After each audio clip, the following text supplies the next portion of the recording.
जर तुम्ही कॉलेजला आहात आणि MPSCचं स्वप्न आहे तर आज मी तुम्हाला 3 वर्षाचा असा प्लॅन देणार आहे की तुमचं ग्रॅज्युएशन पूर्ण होईपर्यंत तुम्ही सिरियस ॲस्पिरंट तर बनालच, पण त्याचबरोबर तुमचं फाउंडेशन इतकं स्ट्रॉंग होईल की तुम्हाला MPSC आणि कंबाईन क्रॅक करणं रिअलिस्टिक वाटेल. तर शेवटपर्यंत नक्की बघा.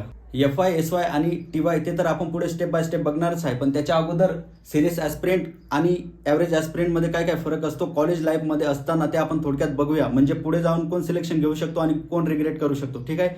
ज्यावेळेस एक ॲव्हरेज स्टुडंट त्याच्या मनामध्ये सुद्धा प्रश्न असतो की आपण MPSC द्यायचे आहे, पण तो ज्यावेळी FYला असतो त्यावेळी तो सिरियस घेत नाही, म्हणून तो त्याचं FY मध्ये असताना कॉलेज करतो आणि एन्जॉयमेंट करतो. आणि ज्यावेळी तो SYला येतो त्यावेळेस सुद्धा त्याच्या मनामध्ये प्रश्न येते की आपण सुरुवात करूया, पण तो पुढे ढकलतो की नाही, मग कन्फ्युजनमध्ये जातो.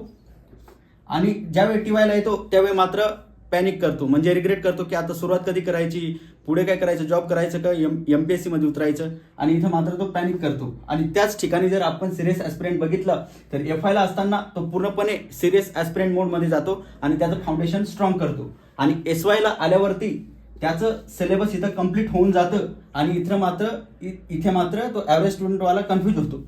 तर तुम्हीच विचार करा, ज्यावेळी सिरियस ॲस्पिरंट इथं TYला येईल त्याचबरोबर त्याचं मॉक टेस्ट सुद्धा कम्प्लीट होईल आणि त्याला आतून असा आवाज येईल की माझं ग्रॅज्युएशन बरोबर MPSCचा अभ्यास सुद्धा प्रॉपरली झालेला आहे, म्हणजे मी MPSC देऊ शकतो आणि क्रॅक करू शकतो. आणि इथला विद्यार्थी मात्र पॅनिक होईल आणि रिग्रेट करेल. तर त्याच्यामुळे तुम्हाला कॉलेज बरोबरच ॲव्हरेज स्टुडंट नाही तर सिरियस ॲस्पिरंट मोडमध्ये जायचं आहे. म्हणजे तुम्ही कॉलेजची तर डिग्री घेणारच, त्याचबरोबर तुम्ही MPSCची पोस्ट सुद्धा घेणार, म्हणून कॉलेज लाईफमध्येच MPSC स्टार्ट करणे खूपच महत्त्वाचं आहे. ग्रॅज्युएशन नंतर सुरू करणे म्हणजे 2 ते 3 वर्ष वाया घालणे, हे मी स्वतःच्या अनुभवावरून सांगतोय. कारण मी जर कॉलेजमध्ये असतो आणि ह्याच टायमामध्ये सिरियस ॲस्पिरंट मोडमध्ये गेलो असतो तर ग्रॅज्युएशन पूर्ण होईपर्यंत मला आतून आत्मविश्वास आला असता, पण मी ह्या मोडमध्ये होतो आणि ग्रॅज्युएशन नंतर सुरू केलं. तिथं पण फक्त मला 5 ते 6 महिने समजायलाच लागले काय करावं, काय सूचना.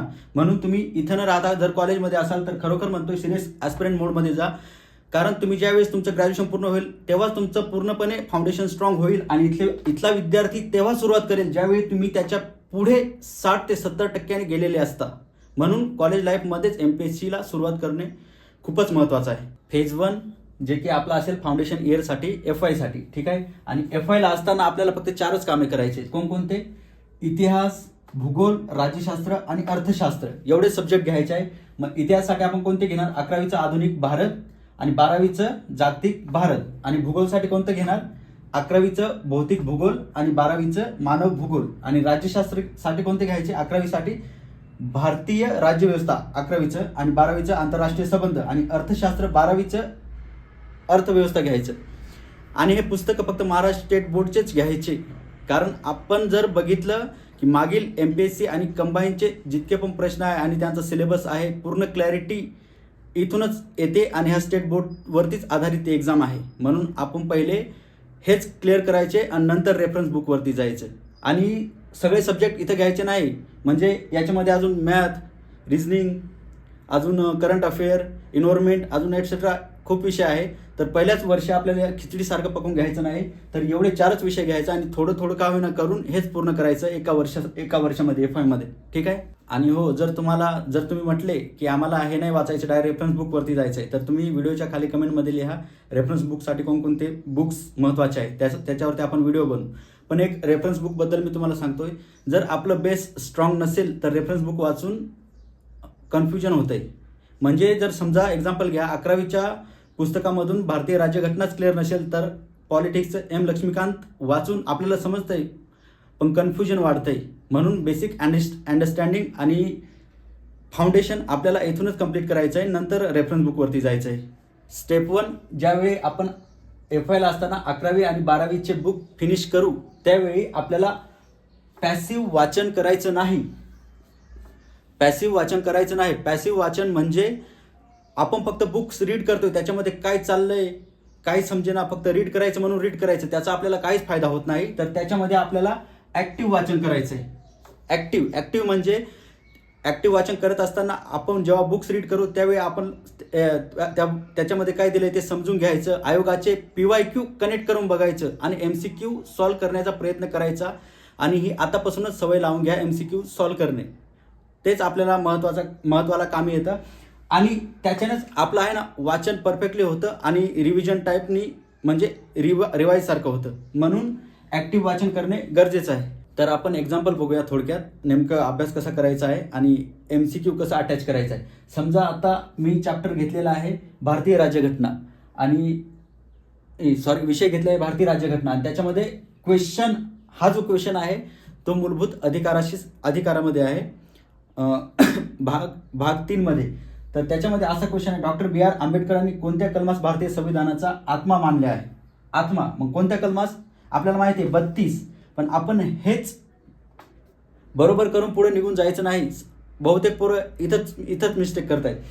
आपण ज्यावेळी प्रॅक्टिस करतो आपल्याला माहिती आहे हे उत्तर आहे, पण बाकीचे कलम काय सांगतायत, हे कशाशी संबंधित आहेत ते बघणं महत्त्वाचं आहे. कारण आयोग कसा खेळतो आपल्याशी, जर त्याने ह्या वर्षी याच्यावरती क्वेश्चन दिलेला आहे तर पुढच्या वेळी येणारी तो याच्यावरती क्वेश्चन देऊ शकतो, याच्यावरती देऊ शकतो. म्हणून जे उत्तर येतंय तेच टिक केलं आणि पुढे गेलं असं करायचं नाही. त्या 3 ऑप्शनमध्ये अजून आपण काय शोधू शकतो तिथं लक्ष देणे गरजेचं आहे.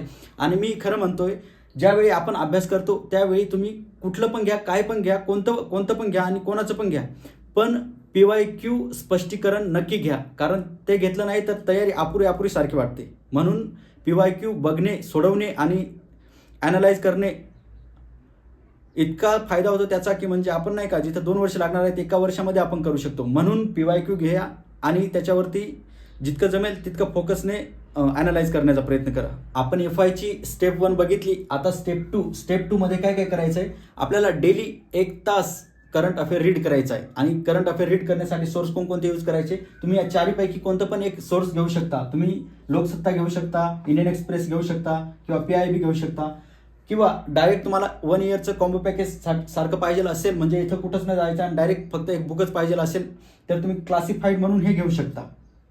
आणि ज्यावेळी आपण करंट अफेअर रीड करतो त्यावेळी नोट्स बनवणे पण गरजेचं आहे. म्हणजे त्याचा डेटा आहे तो आपण आपल्या कन्सेप्च्युअल क्लॅरिटीसाठी, म्हणजे जे बुक्समध्ये आहे त्याला लिंक करण्यासाठी खूप महत्त्वाचं असतं. तर ते कसं काढायचं करंट अफेअरमधून ते आपण थोडक्यात एक्झाम्पल थ्रू बघून घेऊया. एक्झाम्पल समजूया आपण. समजा करंट अफेअरमध्ये आपलं टॉपिक आलंय GDP वरती. तर GDP पहिलं तर नोट्समध्ये हे लिहून घ्यायचं की GDP म्हणजे काय, त्याची डेफिनेशन आणि त्याचं फॉर्म्युला म्हणजे काय, GDP कसे काढता, JNP कसे काढता, त्याचं फॉर्म्युला लिहून घ्यायचं. आणि त्याचं लेटेस्ट डेटा ह्यामध्ये काय आहे, भारताचा कितवा क्रमांक आहे, भ्रष्टाचारामध्ये किती नंबर आहे, काय जे आला असेल नसेल ते. आणि त्याचसोबत आपल्या सरकारने याच्या रिलेटेड कोणकोणत्या स्कीम्स लॉन्च केलेल्या आहेत हे खूप महत्त्वाचं आहे, ते लिहून घ्यायचं आहे. FY मध्ये स्टेप 3 जे की सर्वात महत्त्वाचं आहे, विकली रिव्हिजन. याच्यामध्ये एक रूल बनवून घ्यायचा. डे 1 मध्ये तुम्ही काय अभ्यास करणार आहे ते 1-2 दिवसामध्ये काय अभ्यास केलाय ते 3री दिवशी रिव्हिजन करायचं आहे. आणि पुन्हा 1 ते 15 दिवसापर्यंत काय अभ्यास केलेला आहे ते पुन्हा रिव्हिजन करायचं आहे. इथे रिव्हिजन का करायचं आहे, सर्वात महत्त्वाचं काय आहे, कारण मी काय म्हणतो रिव्हिजन याच्यासाठी महत्त्वाचं आहे कारण मेंदू आपलं विसरतो. म्हणून रिव्हिजन फार महत्त्वाचं आहे. कारण ते असं नाही का म्हणता पुढे आपण वाचत जातो आणि मागचं म्हणजे पुढचं पाठ मागचं सपाट, तर असं नको व्हायला. ज्यावेळी आपण रिव्हिजन करत नाही, मी स्वतः अनुभवले, ज्यावेळी मी रिव्हिजन करत नव्हतो डायरेक्ट एक्झामला जाऊन बसत होतो, त्यावेळी मला समजत होतं की हा प्रश्न मी कुठंतरी बघितलेला आहे किंवा माझ्या नजरेखालून गेलेला आहे, पण एक्झॅक्टली ते आठवत नव्हतं. तर त्याचं कारण काय होतं, एकच, ते म्हणजे रिव्हिजन कमी, म्हणजे रिव्हिजन करतच नव्हतो. म्हणून सर्वात महत्त्वाचं आहे रिव्हिजन करणे, खूपच महत्त्वाचं आहे. आणि FI मध्ये असताना स्टेप 4 जे की सर्वात महत्त्वाचे आहे ती म्हणजे MCQ हॅबिट. MCQची सवय तुम्ही लावून घ्या, म्हणजे लावून घ्या आताच म्हणतो मी. कारण का, जर जे तुम्ही अभ्यास करणार आहे त्याचे जर का तुम्ही रोज 20 प्रश्न सोडवले, त्याचं अनालाइज केलं, तर तुमचं 1 वर्षामध्ये 7,000+ प्रश्न सोडून होतात. विचार करा, FI मध्ये असताना जर का तुम्ही ग्रॅज्युएशनपर्यंत असंच पूर्ण प्रोसेस चालू ठेवली तर 21,000+ प्रश्न होता. म्हणजे तुम्ही स्वतःच एक विचार करा, ज्यावेळी तुम्ही FIलाच आहे आणि तुमचं प्रॉपर फाउंडेशन पण होतंय, तुम्ही MCQ पण सॉल्व्ह करतायत, पूर्ण प्रोसेसनी जाऊ राहिलात, तर तुम्ही सिरियस ॲस्पिरंट मोडमध्ये गेलेत.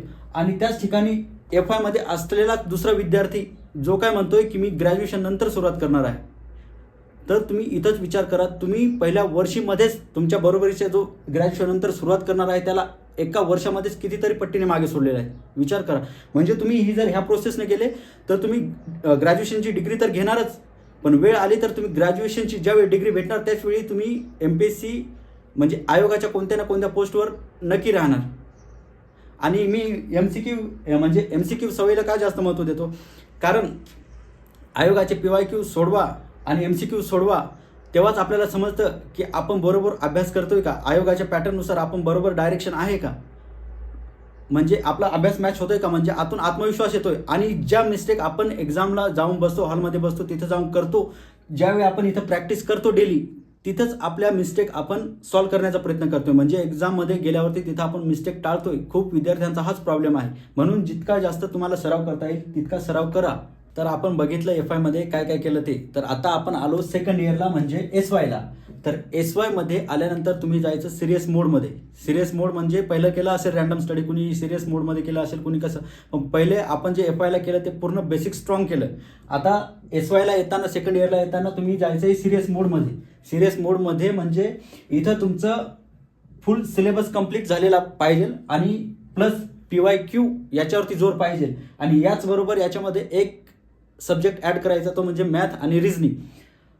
मग इथं आल्यानंतर तुमचं कंप्लीट सिलेबस पूर्ण होईल आणि प्रिव्हियस इयर क्वेश्चन ॲनालिसिस सर्वात महत्त्वाचा असेल. आणि ह्याच म्हणजे SY मध्ये आल्यावरती तुम्हाला तुमचं जे मागील FY मध्ये आपण कोणकोणते अभ्यास करत होतो त्याच्यामध्ये कोणता सब्जेक्ट वीक वाटला त्याच्यावरती सर्वात जास्त फोकस द्यायचा आहे आणि तुमचा वीक कोणता सब्जेक्ट आहे तो ओळखायचा आहे. वीक सब्जेक्ट ओळखल्यानंतर त्याच्यावरतीच 15 ते 30 दिवस द्यायचे आहेत. म्हणजे पूर्ण वेळ नाही मी द्यायला सांगत, कारण तुमचं कॉलेज असेल आणि कॉलेज बरोबरच उरलेला वेळ त्या वीक सब्जेक्टसाठी गेला पाहिजे. आणि त्याच्यासाठी आता आपण रॅन्डम स्टडी बंद करणार आहेत आणि ब्लॉक पद्धतीने अभ्यास कसा करायचा, म्हणजे तो सर्वात जास्त इफेक्टिव्ह असतो, ते बघणार आहे. तर आता आपण ते थोडक्यात बघूया की ब्लॉक स्टडी अभ्यास कसा असतो ते. ब्लॉक स्टडी म्हणजे काय, तर ब्लॉक स्टडी म्हणजे एका ठराविक कालावधीमध्ये 15 ते 30 दिवस फुल फोकसने एकाच सब्जेक्टवरती अभ्यास करणे, म्हणजे त्यालाच म्हणता ब्लॉक स्टडी. फुल फोकसने 15 ते 30 दिवस एकच सब्जेक्ट. ओके, मग एक्झाम्पल आपण घेऊया. एका महिन्यामध्ये 1 महिन्यासाठी फक्त आपण पॉलिटी घ्यायचं. पॉलिटी घ्यायचं म्हणजे फक्त पॉलिटी रीड करत बसायचं नाही, पॉलिटी प्लस PYQ आणि त्याचबरोबर हे दोन झाल्यानंतर इथं लगेच आपल्याला करायचं आहे रिव्हिजन. ओके, सगळ्यात महत्त्वाचं आहे आणि या प्रत्येक सब्जेक्टला करत जायचं आहे. सेकंड मंथमध्ये घ्यायचं हिस्ट्री, त्याच्याबरोबरच PYQ आणि रिव्हिजन. थर्डला घ्यायचं आहे जिओग्राफी, चौथ्या महिन्याला घ्यायचं आहे इकॉनॉमिक्स, 5व्या महिन्याला घ्यायचं आहे एन्व्हायरमेंट, 6व्या महिन्याला घ्यायचं आहे सायन्स आणि 7 ते 8 महिने परत 2 महिने तुमच्यामध्ये काय म्हणजे विकनेसपणा असेल ते इथं क्लिअर करायचं आहे. आणि उरलेले 3 महिन्याचे शेवटचं आहे फुल रिव्हिजन प्लस प्रॅक्टिस, ह्या दोनच गोष्टी ठेवायच्या आहेत. आणि मी इथं काय म्हणतो, कारण मी इथं एक महिना घेतलेला आहे. कोणाकोणाचा अभ्यास करण्याचा म्हणजे वेगवेगळी पद्धत असते, कुणाला फास्ट अभ्यास करण्याची पद्धत असते, कुणाला स्लो. तर तुम्हाला जसं वाटत असेल तुमच्या हिशोबाने इथे हे करायचं आहे. आता जो विद्यार्थी फास्ट अभ्यास करत असेल त्याला इथं एक महिना न घेता 15 दिवसामध्येच, सॉरी हे मंथ झाले, 15 दिवसामध्येच तो पॉलिटी PYQ रिव्हिजन करू शकतो. म्हणजे तुमच्या अभ्यासावरती डिपेंड आहे. आणि एखाद्याचं खूपच स्लो असेल तर तो इथं 1.5 महिना किंवा 2 महिने पण एका सब्जेक्टसाठी घेऊ शकतो. म्हणजे ते तुमच्यावरती डिपेंड आहे. तर आता आपण फरक समजून घेणार आहोत, रॅन्डम स्टडी आणि ब्लॉक स्टडीमध्ये काय काय फरक आहे. ज्यावेळी आपण रॅन्डम स्टडी करतो, समजा तुम्ही पॉलिटी, हिस्ट्री, जिओग्राफी, इकॉनॉमिक्स आणि एटसेट्रा ऑल सब्जेक्ट, ज्यावेळी आपण अशा पद्धतीने अभ्यास करतो, आज इकॉनॉमिक्स घेतलं, उद्या पॉलिटिक्स, परवा हिस्ट्री, असं जर का घेतलं तर मिक्स झाल्यावरती आपलं कन्फ्युजन मात्र नक्की होतं. पण रिव्हिजन होत नाही, ना PYQ सॉल्व्ह होत नाही, ना प्रॉपर अभ्यासात मन लागतं. म्हणजे असं नाही का फ्रस्ट्रेशन सारखं वाटतंय.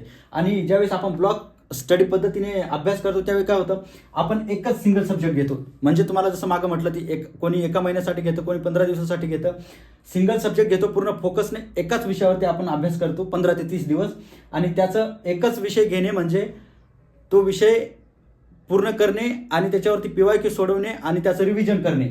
आणि हे केल्यानंतर आपल्याला इथं डीप क्लॅरिटी मिळते. आणि हे नंतर नाही का, आणि याच्यामध्ये स्ट्रॉंग रिटेन्शन सुद्धा भेटतो, म्हणजे चांगला आउटपुट भेटतो. कारण पूर्ण फुल फोकसने आपण अभ्यास केलेला असतो. म्हणून आपल्याला रॅन्डम स्टडी करायचं नाही तर ब्लॉक स्टडी करायचं. ब्लॉक स्टडीज का म्हणतो, कारण सुरुवातीला आहे ना नवीन विद्यार्थी असतात, म्हणजे पूर्णपणे कळत नाही नेमकं काय करायचं आहे. मग आज पॉलिटी घेते, उद्या हिस्ट्री घेते, परवा इकॉनॉमिक्स घेते, नंतर एन्व्हायरमेंट घ्या. हे ते मग खूप विद्यार्थी नाही का, म्हणजे खूप म्हणजे इतके त्यांना म्हणजे काय करावं तेच का सुचेना. कारण ते एवढे सब्जेक्टमध्ये मिक्स करून ठेवता, आउटपुट काहीच भेटत नाही. कारण मी स्वतःच्या अनुभवावरून तू सांगतोय, ज्यावेळेस मी सुरुवात केली होती म्हणजे मी असंच कोणती रॅन्डम स्टडी पद्धतीने करत होतो. आज हा सब्जेक्ट, उद्या तो सब्जेक्ट, परवा हा सब्जेक्ट.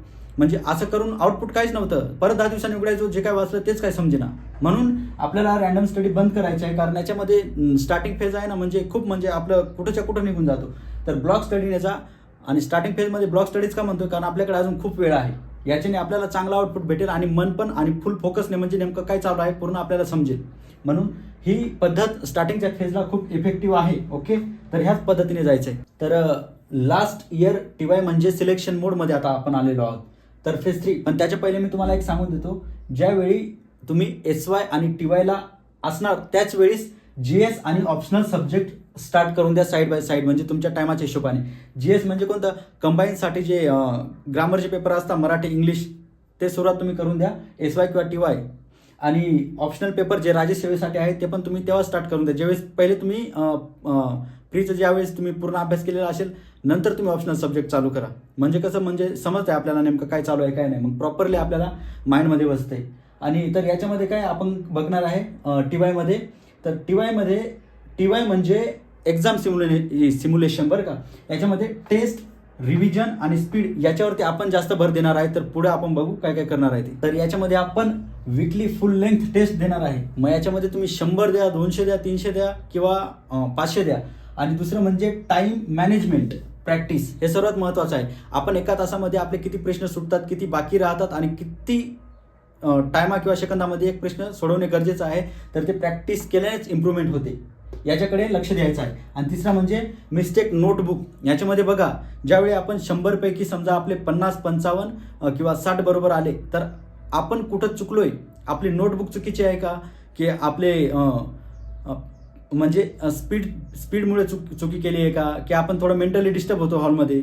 तर हे तुम्ही आपल्या नोटबुकमध्ये लिहून ठेवा आणि ती चूक पुन्हा होणार नाही याच्याकडे लक्ष द्या. आणि जी चूक केली आहे त्याच्यावरती थोडं ॲनालाइज करण्याचा प्रयत्न करा की मी का म्हणून ही चूक केली आहे. आणि जर तुम्हाला PYQ कसे सोडवायचे आहेत ते बघायचं असेल तर मी ऑलरेडी PYQ मी स्वतः कसं सॉल्व्ह करतो ते व्हिडिओ ऑलरेडी टाकलेला आहे, ते तुम्ही बघू शकता. तर कॉलेजमध्ये अभ्यास कसा करावा यासाठी एक डेली रुटीन प्रॅक्टिकल एक्झाम्पल देतोय. याच्यामध्ये काय करायचं आहे, तुम्ही ज्यावेळेस सकाळी उठल्या आहे ना, तुम्ही करंट अफेअर रीड करायचे, करंट अफेअर. आणि आफ्टरनून म्हणजे दुपारी तुमचं कॉलेज असणार त्यावेळी तुम्ही फक्त कॉलेजवरती फुल फोकस करायचं आहे.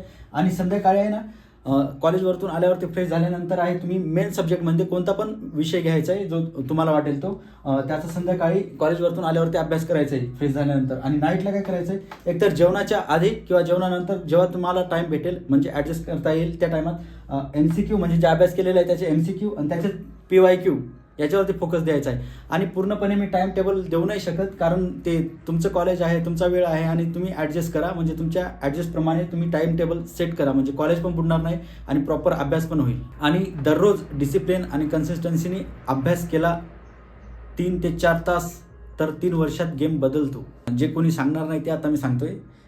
ज्यावेळी आपण कॉलेजमध्ये असतो आणि कॉलेज लाईफमध्ये एन्जॉय करत असतो त्यावेळी आपल्याला डिस्ट्रॅक्शन 100% येतो. मग ते तुमचं रिलेशनशिपमुळे असो किंवा कंपॅरिझनमुळे असो किंवा फ्रेंड्समुळे असो.